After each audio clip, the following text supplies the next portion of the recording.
mean, my experiences don't matter when I'm fighting the fight. Stop screaming, first of all. Talk to me like because I'm not that guy.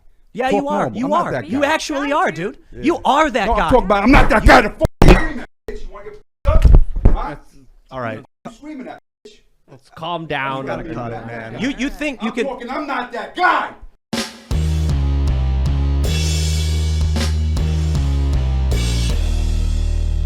How's everybody doing? My name is Anthony Brian Logan, and today we got to talk about the Tim Pool versus Rod the Rugged Man fiasco. Now, this is not going to be an attack piece on Tim Pool or Rod the Rugged Man, because I think they both share responsibility for how this whole thing happened. Now, if you don't know what I'm talking about, let's back up a little bit before we get to the clip, which of course I do have. Now, Tim Pool, as you guys know, is very popular here on the YouTubes.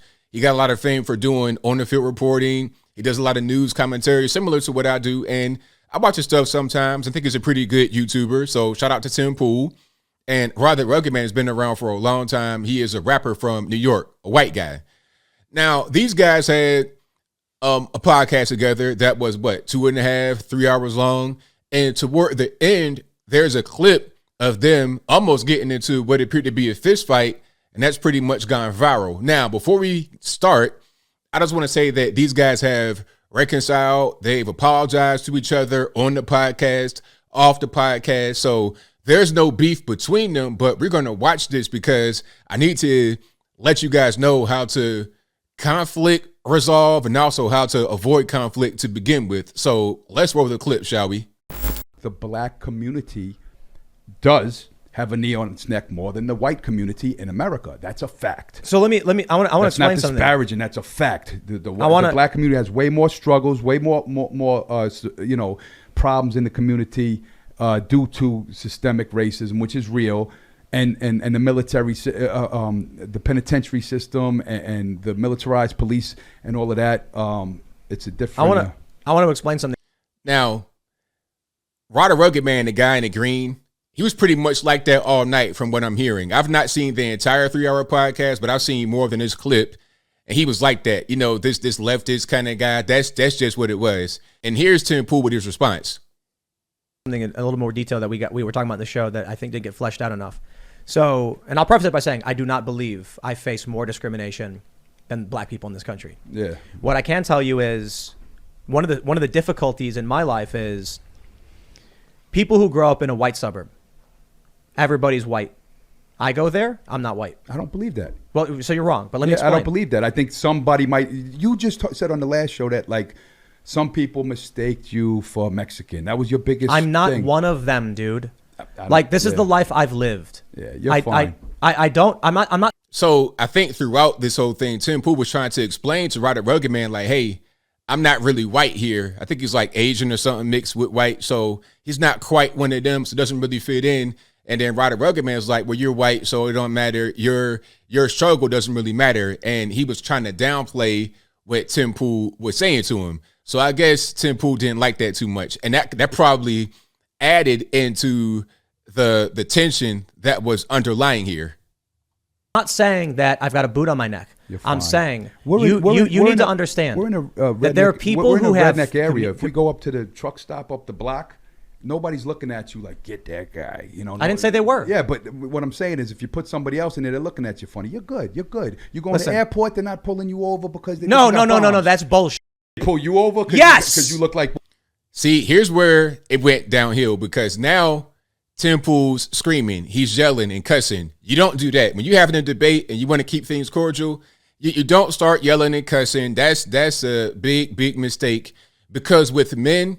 And shout out to Kevin Samuels for this little piece of information. With men, there's always an underlying threat of violence when you're having a discussion, a debate, or any kind of interaction. There's always an underlying threat of violence. And your job is to make sure that it doesn't go beyond that. It just stays under, but you guys are above it, if that makes any sense. So keep on going. What? Because you look like motherfucker. You look like... I get randomly flagged every time I go to the airport. See, because what reason? If I know. Because you look like what? if I know, dude. You really heard I it got then. yeah, because I get fucking every single time I go, and you are a racist dude You're who the says I couldn't racist. possibly understand every fucking time I go to the airport. I'm randomly screened. yeah. I think it's the Every beanie. time, every time, Yeah. every time. I go to the UK, they put 4 S's. What are you screaming for? I'm screaming because See, Rod is trying to tell him stop screaming. He's trying to warn him stop screaming. We disagree. You don't like what I'm saying. You don't like me. I'm making fun of you. But let's not scream at each other now. Let's keep everything at a certain level of respect. I'll talk more about that in a minute. What? When Because when you're I- hurt that you're a white boy? I'm hurt because you're a racist Yeah, there you go. and you have this arrogance Yeah. and elitism Yep. that you know better than everybody, that you're the white savior, that Yeah, you got to yeah, be in the struggle for the poor brown people. No, and I then didn't say every that. I didn't say fucking that. time. When No, I bro, watch your no, show- listen to what I No, have to I say. don't gotta listen When to I nothing. say No, something no, like, lower your when I'm voice being first. when I'm Lower being your voice- polite to you, Lower your voice first. When I'm and being talk polite like to a you. motherfucking human. when I'm being polite to you, Yeah. and then I say I deal with this problem, and then you laugh at me, dude. Yeah, I laughed some. He's offended at the laughter because Tim Pool's telling him his life story and how he didn't really fit in with the whites or the Asians or anybody. He's offended that he's being laughed at by Roddy Rugged Man. So that's causing the yelling and the anger to come out. Okay, he's being, in his mind, he's being provoked.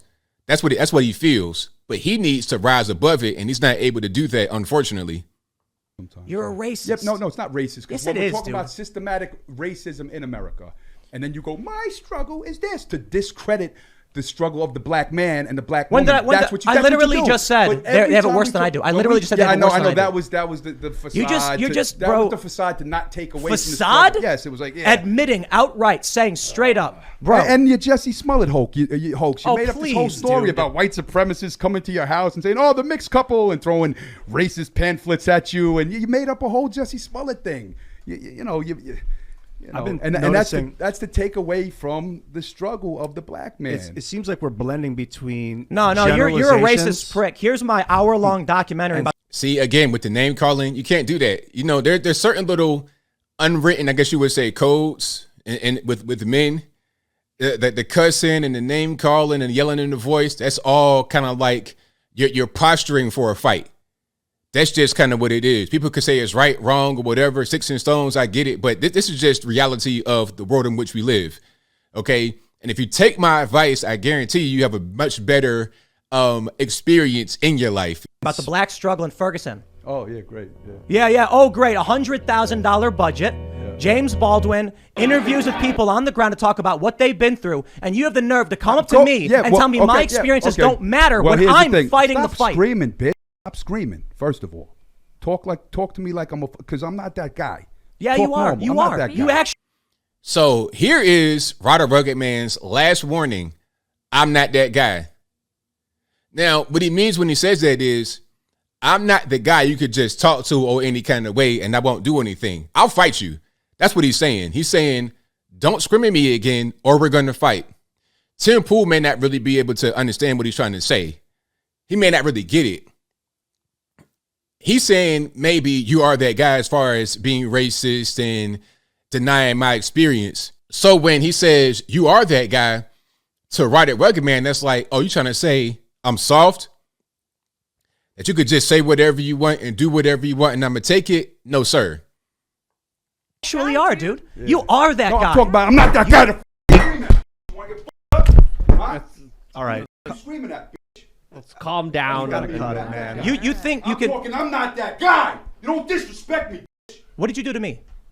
Did you disrespect me? Now you start raising Did your you- voice to me like I'm some sucker. So Tim Pool's face right here is shocked. He doesn't understand what's going on, in my opinion. He doesn't understand what's going on. Roddy Rugged Man had to get up out of his seat and be like, look, I'm not the guy to just talk to or any kind of way. You can't just scream at me.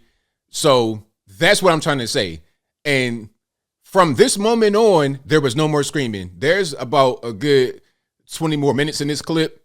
We're not going to see the whole thing here, but there was no more screaming. None of that was going on because Ra had to assert himself in a dominant way to make sure that this wasn't going to get anything beyond this. All the screaming and yelling, stop it right now. Let's disagree. Let's have a debate.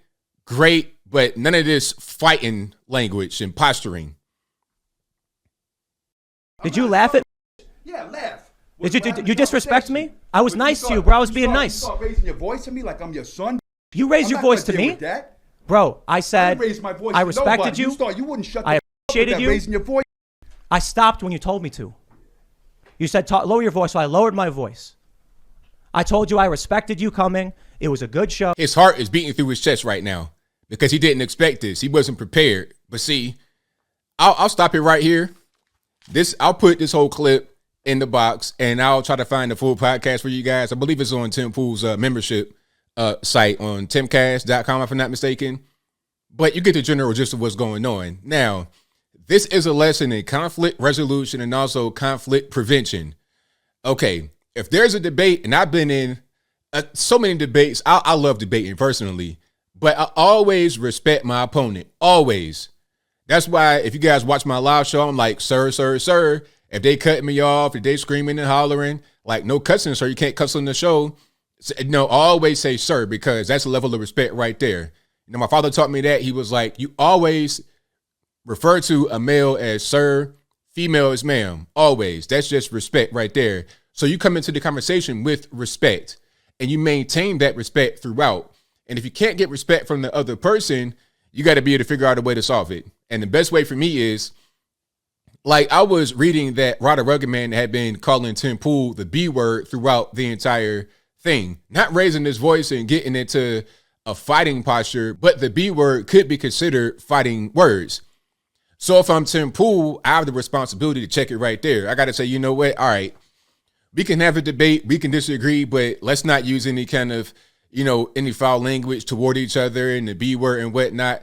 I'll respect you. I'm going to be good as long as I get the same thing back and we good money. Let's have a respectful conversation. You don't agree on everything, and that's totally fine. That's great. But I want your voice to be heard, and I got to have my voice be heard equally. Have set that rule from the beginning. Nip it in the bud. Don't allow it to go on, because if you allow it to go on, then it's okay, right? I could just say whatever I want, or I could just say that word and it won't offend you. All right. That's got to be it. Now, if he's laughing at your struggle and he's denying your experience, I mean, that's his opinion. He has right to his own opinion. You don't have to agree. And that's the whole point of having them on, because you guys don't agree. He might laugh at your experience. He might say certain things that you don't feel is right, and it may offend you. But as long as he's not overtly calling you B word, C word, all this and that, no N words getting thrown around, no obvious fighting words, then it's all good, right? Now, when it gets to a point where you're getting heated and you're emotional, you got to control that. This is what I said on Brandon Tatum's podcast. I think Jericho was there, and I think Oliver Mack was there, if I'm not mistaken. And one of the questions I was asked was, what does it mean to be an alpha male? And this is about being a man, period. Alpha, beta, whatever, sigma, whatever you guys want to say. To be a man, you got to control your emotions. I'm not saying you have to not have emotions or be cold like me, because I'm cold as ice, straight up and down. But you got to be able to control yourself, okay? Not understanding how to, if somebody's offending you, you can't fly off the handle because your emotions are not in check. Control your emotions. Understand how you feel and verbalize it respectfully, okay? That's all you got to do. Don't get to raising your voice and whatnot, because now Rod the Rugged Man is like, all right, check it out. Ain't gonna be no more of that screaming. I'm not that guy. At that point, he's saying, if you don't stop screaming at me, we're going to fight. So rather than them just fighting Tim Pool in this podcast area and getting locked up, he got up out of his seat and just threw the mic. And then he had to show the aggression to be like, yo, don't mess with me. Now, am I saying that's right for him to do that? I'm not saying that's right. Please understand. But at a certain point, we got to understand human nature. Okay? These things are very predictable, because at the end of the day, we are humans. We have the ability to control ourselves and to do things that go kind of against our nature. But at the same time, we're still humans. And in order to have a good conversation, a respectful debate, you got to set a certain tone as the host. That's your responsibility. That's your job. So I think it's a lesson for Tim Pool, really. I'm not quite sure he's had these kind of guys like this. I don't know where Tim Pool is from, where he grew up. But I know, coming from where I come from, how to talk to people. I already know. I know if I'm talking loud, raising my voice, screaming, MF or this, I know that if I'm doing that, I got to be ready to fight. I know that right away. I know that if I cross that boundary, I'm prepared to fight, shoot, or whatever. I done seen guys get killed for less. Keeping it all the way real. Am I saying it's right? No. Am I saying it's appropriate? No. But you got to be able to have that level of respect when you're talking to another man, especially in order to prevent things from going left. If you want to have a productive conversation and you want to have your voice and your message get heard, make sure that the respect is there and it's mutual between both parties. And I think I'll leave that right there for now. And what say you? How do you feel about this podcast between Tim Pool and Rod the Rugged Man? Have you seen the entire podcast? Did I get anything wrong here? Whatever your thoughts are, let me know in the comments below. You guys know where I stand. I'm all about respect. Anybody that calls my show, I say, sir, ma'am. I don't care if we're on the same page and we agree 100% or if we don't agree at all. It's always respect. And at the end of it, we'll shake hands and that's it. And at the end of this, when they did that, they shook hands and it was all good. However, that viral moment could have been prevented. Didn't have to happen if there was proper conflict resolution and conflict prevention. And I think that both Tim Pool and Rod the Rugged Man are now able to understand that. And it's probably more of a cultural difference than anything else. But whatever your thoughts are, please let me know in the comments below. And that's all I got to say for this video. If you like what you heard, please comment, rate, share, and subscribe. Peace.